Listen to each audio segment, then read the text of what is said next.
바울 사도께서는 디모데에게 편지를 2번을 쓰셨습니다. 첫 번째 쓴 것이 디모데 전서요, 두 번째 쓴 것이 디모데 후서입니다. 편지를 쓰는 이유를 14절에서 내가 속히 너희에게 가기를 원하나, 바울 사도는 에베소 교회를 가기를 바라나 갈 수가 없었어요. 상황이 여의치 않으니까 이것을 내게 편지를 쓴다고 말씀합니다.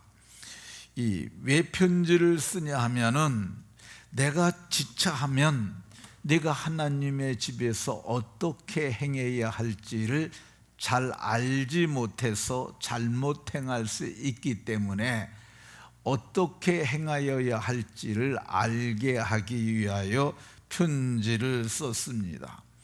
그러면 이 바울 사도께서 말씀하시는 하나님의 집에서 어떻게 행해야 할지를 알게 하려 했다는데, 하나님의 집이 뭐냐? 이 집은 살아계신 하나님의 교회라고 이렇게 말씀합니다. 하나님의 집이 하나님의 교회라고 하는데, 이건 세 가지의 큰 의미가 있는데, 어제 이 하나님의 집은 성막에서 성전으로 이렇게 변화되는 건물로서의 성전, 예배 초소로서의 성전이 있다고 말씀을 드렸고요. 두 번째는 하나님의 집은 하나님 아버지가 주인이 되시고, 우리는 아들의 영을 받아 하나님을 아버지라고 부르는 하나님의 권속이 되는, 그래서 이 하나님을 아버지로 모시는 거룩한 공동체로서의 교회가 있다고 말씀을 드렸고요. 세 번째, 이 하나님의 집은 우리가 하나님의 성전이 되므로, 너희가 하나님의 성전인 것을 알지 못하느냐?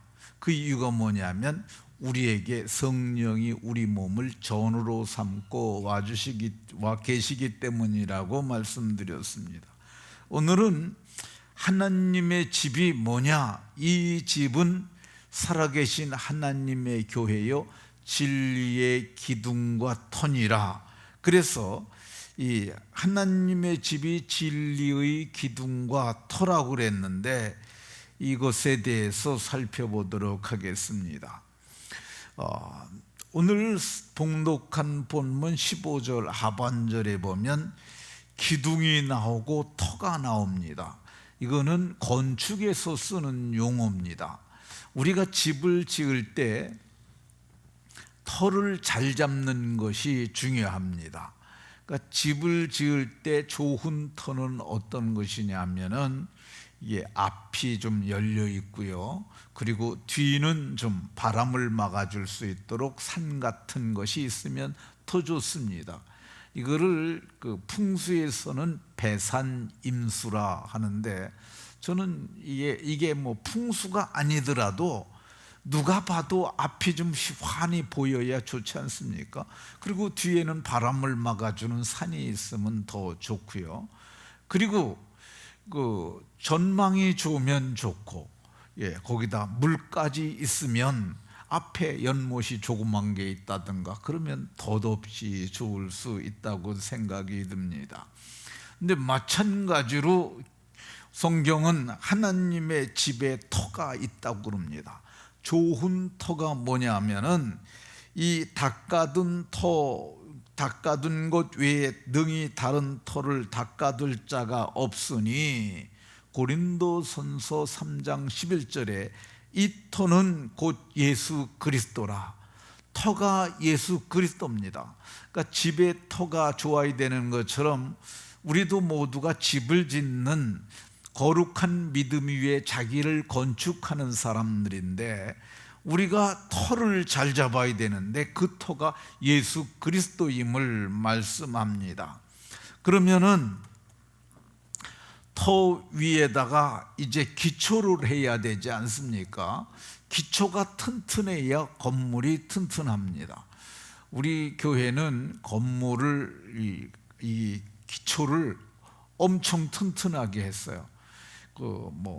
구조 계산이라는 것이 있는데 건축에서 쓰는 용어입니다. 그러니까 이 건물을 튼튼하게 유지하려면 어떤 골조를 해야 되느냐, 그걸 구조 계산을 하는데, 이게 이제 철근이 굉장히 중요한데, 철근을 아주 굵은 철근을 여기에 빽빽하게 깔았어요. 얼마만큼 깔았느냐 하면은 이 콘크리트 몰타를 붓는데 잘 들어가지 않을 정도로 아주 깊게 했고 튼튼히 했어요. 그래서 이 기초가 되게 튼튼합니다. 근데 성경은 반석 위에 집을 지으면, 반석 위에 믿음의 집을 지면 좋다고 얘기를 합니다. 그럼 반석 위에 하나님의 집을 짓는 분이 누구냐? 마태복음 16장 18절에 내가 이 반석 위에 내 교회를 세우리니, 반석 위에 교회를 세우시는 분이 예수님입니다. 예수님이 반석 위에 내 교회를 세우리니 얘기를 합니다. 그러면 이 반석 되시는 믿음의 기초가 뭐냐? 고린도전서 10장 4절에 보면 반석은 곧 그리스도시라, 반석은 예수 그리스도라고 이렇게 말씀합니다. 그러면 예수 그리스도를 터로 삼고 반석 되시는 그리스도 위에, 거기에 하나님의 집을 짓는 사람들이 누구냐? 예수 그리스도가 세우시는데 그리스도로 말미암아 세워지는 사람들이 있습니다. 그 사람들이 누구냐? 마태복음 7장 24절에 보면 나의 이 말을 듣고 행하는 자야. 그러니까 예수님의 말씀을 듣고 집을 짓는 사람들입니다.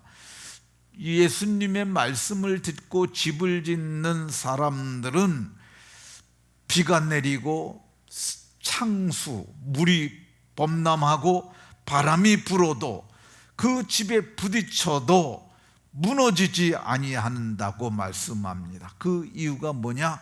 반석 되시는 그리스도 위에 집을 지었기 때문입니다. 그러면 우리가 터를 잘 잡고 그리스도가 터가 되시는 그 위에, 반석 되시는 그리스도 위에 기둥을 세우고 집을 짓는데, 이 기둥은 도대체 뭐냐? 성전에는 기둥이 들어갑니다. 이 솔로몬이 지은 성전에 보면은 앞에 두 기둥이 있었는데, 하나는 야긴이라고 불렀고 하나는 보아스라고 불렀습니다. 그 야긴이라는 말의 뜻은 그가 세우시고, 보아스라는 말은 그에게 힘이 있다. 그러니까 예수님이 세우시고, 그리고 예수님이 든든하게 세우시는 기둥과 같은 일꾼들은 그로부터 힘을 얻은 사람들입니다. 하나님 기둥은 하나님께서 세우신 기둥 같은 존재를 말씀합니다. 이 성경은 하나님의 집의 터 위에 세워진 기둥인 하나님께서 세우신 힘 있는 존재들은 교회의 일꾼임을 말씀합니다. 바울 사도는 예루살렘 교회를 방문하고 갈라디아서 2장에서 기둥같이 여기는 야고보와 게바와 요한도 내게 주신 은혜를 알므로 교제에 악수를 했다고 이렇게 얘기를 합니다. 그러니까 예루살렘 교회의 기둥같은 일꾼들 세 사람을 말해요. 야고보, 게바, 요한. 야고보는 예수님의 동생 야고보고요. 그리고 게바는 베드로고요. 세 번째 얘기했던 요한은 사도 요한. 이 세 사람입니다. 그러니까 이 세 사람이 교회의 기둥 같은 일꾼들이라고 이렇게 얘기를 합니다. 기둥은 건물을 유지하는 그런 아주 힘 있는 거죠.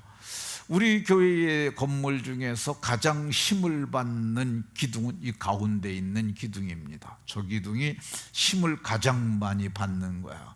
이게 겉은 나무지만 저 안에 쇠가 들어가 있습니다. 이제 건물을 설계하는 사람들이 구조 계산을 했는데 기둥을 이렇게 크게 만들어 갖고 온 거예요. 근데 가운데 이렇게 큰 기둥이 들어가면 되겠어요? 너무 크면 안 될 것 같아 갖고 제가 그분들한테 얘기를 했어요. 이 건물이 기둥이 힘을 많이 받는 건 알지만은 이렇게 크면 이게 시야를 가려서 안 된다. 이거를 작게 줄여줘라. 그 대신 두껍게 해줘라. 그래서 저거 끝에 걸 만약에 뜯는다고 하면은 이렇게 두꺼운 쇠가 들어가 있어요. 그러니까 이게 저 기둥이 굉장히 힘을 받는 거죠. 이 교회에는 건물을 지는데 이렇게 기둥을 세워 놓으면 이 기둥은 어떻게 됩니까? 이 기둥은 움직이지 않아요. 이게 건물이 닿을 때까지, 그때까지 기둥은 그 자리에 서 있는 거야. 마찬가지로 교회의 일꾼들도 어떻게 되느냐? 세움을 받았으면 그 교회와 함께 끝까지 가는 것이, 특별한 문제가 없으면 뭐 이사를 간다든가 이민을 간다든가 하지 않으면 그 교회의 끝까지 있는 것이 중요합니다. 하나님의 집터 위에, 그리고 세워진 기둥인 하나님께서 세우신 힘 있는 존재들은 어떻게 자기 집을 짓느냐? 성경은 유다서 1장 20절에 너희는 너희의 지극히 거룩한 믿음 위에 자신을 세우며 성령으로 기도하며 이렇게 말씀합니다. 그러니까 세워지는 일꾼들, 자기 집을, 신앙의 집을 짓는 사람들은 어떻게 되느냐? 지극히 거룩한 믿음, 이게 순수한 믿음이에요. 예수 그리스도를 경외하는 믿음 위에 자신을 세우며, 이 세운다는 말이 기둥을 일으켜 세우는 것을 얘기를 하는데, 개역 성경에서는 이 부분을 자기를 건축하며 이렇게 했습니다. 근데 이번에는 이 건축이란 말 대신 기둥을 세울 때 세우는 그 용어를 썼습니다. 이렇게 거룩한 믿음 위에 자기를 세우며 성령으로 기도하는 자들이라고 얘기를 합니다. 그러니까 거룩한 토 위에, 반석 위에 세워진 기둥 같은 자들은 어떤 사람들이냐? 이 사람들은 이기는 자들이야. 끝까지 견디는 자들이 이기는 자들인데, 이기는 자들은 하나님의 성전에 기둥이 되게 하리니, 요한계시록 3장 12절에 그렇게 말씀합니다. 그러니까 이 지상의 교회의 일꾼들이 끝까지 믿음으로 견디고 이기는 자들, 승리하는 자들은 하나님의 성전에 기둥이 되게 한다고 이렇게 말씀합니다. 하나님의 성전에 기둥이 되는 자들에게 주시는 복이 있습니다. 기둥 같은 일꾼들이 복이 있는데, 이 사람들에게 주시는 요한계시록 3장 12절에 보면 이런 말씀이 있습니다. 하늘에서 내 하나님께로부터 내려오는 새 예루살렘의 이름과 나의 새 이름을 그 위에 기록하리라. 기둥 같은 일꾼들에게 새 이름이 기록되는 복이 있는데, 이 복은 솔직히 제가 깊이 더 묵상을 해보지 못했습니다. 근데 어쨌든 좋은 것만은, 상으로 주시는 것만은 틀림이 없습니다. 두 번째, 이기는 자들에게 주시는 복이 있는데, 이기는 자들은 요한계시록 2장 11절에 이기는 자는 둘째 사망의 해를 받지 아니하리라 이렇게 말씀합니다. 둘째 사망은 어떤 사망이냐면, 첫 번째 사망은 육신의 죽음이고요, 둘째 사망은 지옥불에 들어가는 거야. 그러니까 지옥불에 들어가지 않는 복이 있고요, 이기는 일꾼들에게는 어떤 기둥 같은 일꾼들에게는 어떤 복을 주시느냐? 요한계시록 2장 26절에 이기는 자와 내 일을 지키는 그에게 만국을 다스리는 권세를 준다고 이렇게 말씀합니다.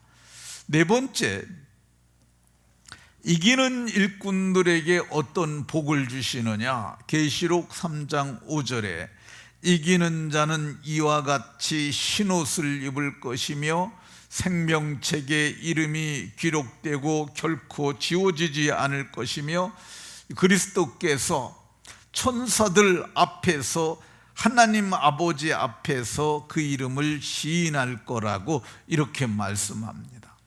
이기는 자들에게 주시는 다섯 번째 복이 있는데 요한계시록 21장 2절에 보면 요한 사도가 하늘에서 내려오는 거룩한 성 새 예루살렘을 보는데 그 준비한 것이 신부가 남편을 위하여 단장한 것 같은데 이기는 자는 이것들을 상속으로 받으리라 이렇게 말씀합니다. 새 예루살렘의 주인이 되는 거죠. 말씀을 마치도록 하겠습니다. 오늘 본문에서는 하나님의 집이 진리의 기둥과 터라고 말씀하시는데 그 터에 예수 그리스도가 터가 되시고 또 기초가 되시는 반석이 그리스도시며 그 위에 기둥 같은 일꾼들로 세워지는데 거룩한 믿음으로 자기를 세워가고 그래서 마침내 이기는 자들은 가히 이루 말할 수 없는 복이 약속되어 있는데 모두가 이기는 일꾼 되셔서 하늘의 상과 복을 받고 누리고 사시기를 예수 그리스도의 이름으로 축원합니다.